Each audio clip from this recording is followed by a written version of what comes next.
Blat. It should probably come as no surprise, but I had to snag this thing. And I know I'm a little late to the game here with this, but I mean, there's people that have already built theirs, like done.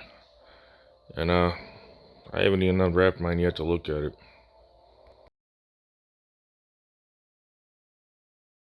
I do not have any immediate plans to build this thing, like anytime soon.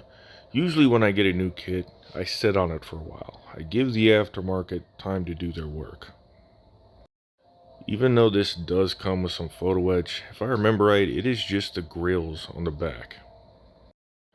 I know Acustion, if that's how their company is pronounced, they are teasing some photo etch on Instagram, and they've already got a full carbon fiber decal, like every piece of plastic on it, even the bottoms. Pieces you won't see, they have a carbon fiber for it. It is a full jacket. And who knows what Hobby Design's doing. We'll probably see something from them in a month or two.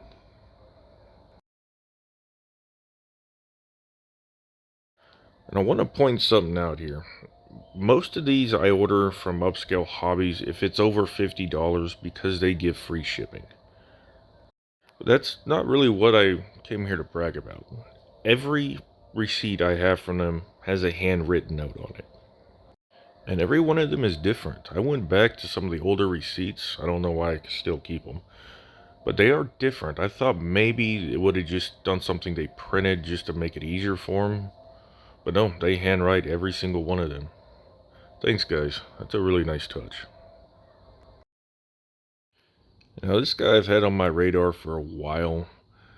I think Tamiya reissued it because it just started popping up everywhere. And, it was on Amazon. 38 bucks. Amazon Prime free shipping. Have it here tomorrow. Yeah, I grabbed it. Why wouldn't I? For those of you not familiar, this was Lexus's foray to the supercar world. And it flopped. I don't know why. This car had so much potential.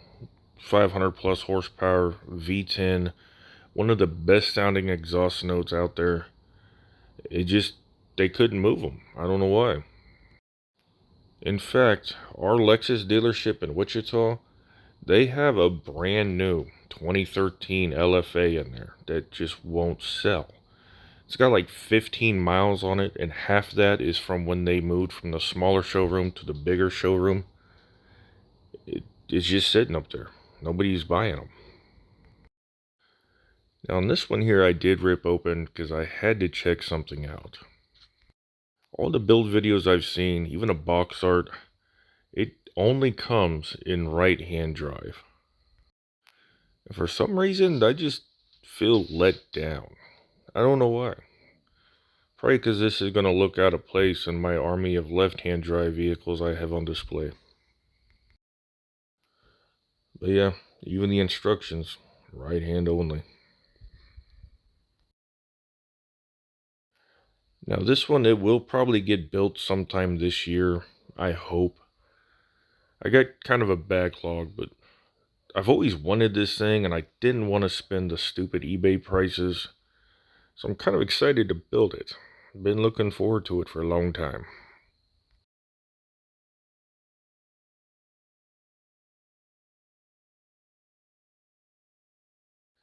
Now this next one here, it's going to be a legacy build. I call them that because when I moved, I lost a whole box of built models, and I'm slowly replacing them. And this is another big box. I'm barely turning around without bumping my camera. Can't even get it all in frame.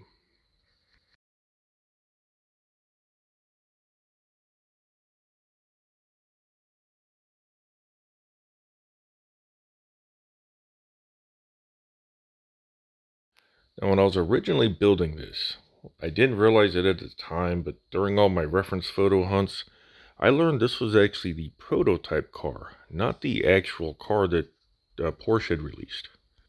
And we know that because there are no side markers anywhere on this car. The front or rear bumpers, they are completely absent.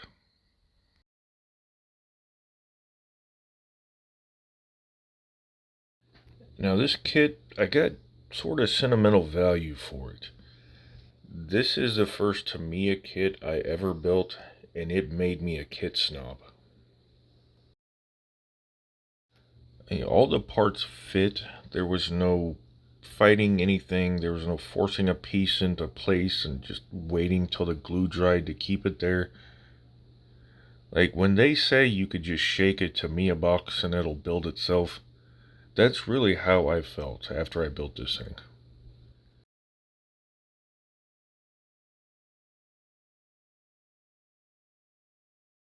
This time around though, we're going to be doing things right. I've had this photo etch for a while because I intended to build another one of these at some point just since my skills have improved.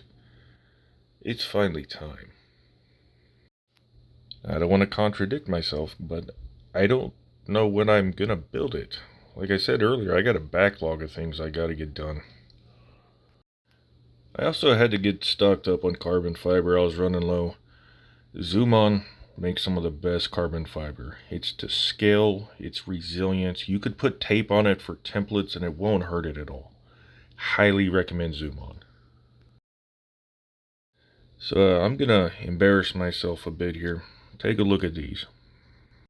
This is the first time I've ever dealt with carbon fiber. I did not do a good job, as you guys saw. But this is so far back, man. I didn't even have an airbrush at the time. All that brown is hand painted. The silver in the interior, that is just unpainted plastic that Tamiya cast in silver. This is way back when I was still using floor polish as clear. I'm excited to see what I could do with this thing this time around.